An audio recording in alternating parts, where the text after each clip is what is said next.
सभी दोस्तों से नमस्ते। हमारे कुसुम लोकगीत चैनल पे आप लोगों का स्वागत है।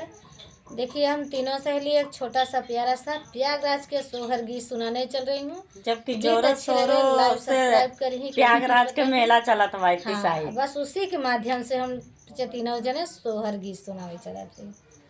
अब गीत अच्छे लगे लाइक जेका सब्सक्राइब स्नान करे कोई आवई प्रयागराज में स्नान कही जाए। दोस्तों, हम लोग प्रयागराज के रहाई वाली है।